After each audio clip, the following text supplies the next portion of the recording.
Today we're going to be talking about every single time that Sora died in the Kingdom Hearts universe and breaking all those times down. So first off, let's break down the first instance, which happened close to the end of Kingdom Hearts 1. What happened here is after Sora kicked Ansem Riku's ass and found out that Kairi's heart was inside of him, he wanted to get her back, and thus he took the Keyblade that the defeated Ansem Riku left behind. But this Keyblade was special. It allowed him to get Kairi's heart back where it belongs and at the cost of himself. So he takes a glance towards Donald and Goofy, smiles like an idiot, and stabs himself with this freaking thing, restoring Kairi as well as the other Disney princesses at the cost of him turning into a Heartless. Of course, everything turned out fine, and Kairi saved his ass and brought him back from this absolute darkness he was stuck in mentally, while physically being a Shadow Heartless, which could be considered the first, however not the only instance of Sora dying, and we'll have another one we'll talk about today that is far closer to actually dying compared to this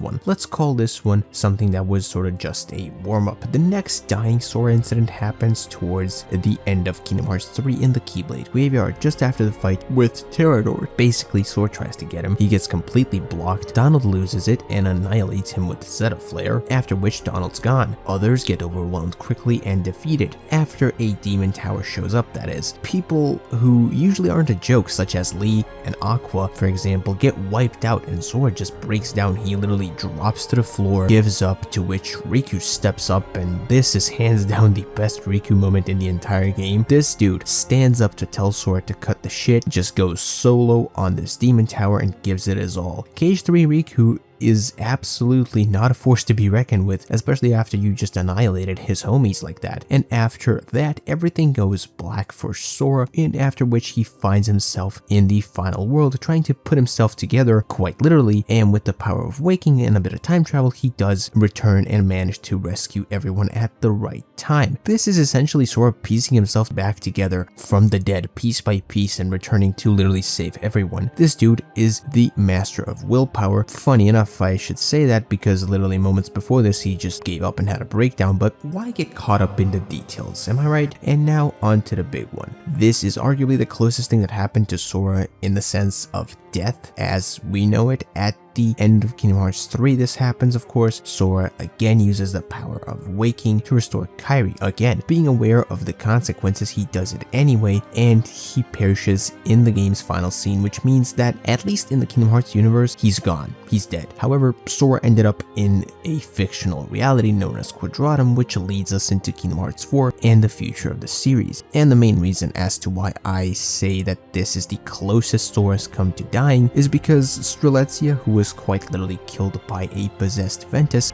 back in the Key Saga, ended up in the same place as Sora did after Kingdom Hearts 3. And with that said, I want to thank you for watching this video. What do you guys think? Which instance out of these three was the closest to sort of death as we know it? Which one of these three was the closest? Like I said, I think the last one at the very end of Kingdom Hearts 3, the most recent one, was definitely the closest, but I'm of course ready to hear some of your guys' thoughts in the comments, so make sure to type them away and I'll read through and reply to all of your guys' thoughts, and we can have a nice discussion about it down in the comments below. Until next video stream, bye bye.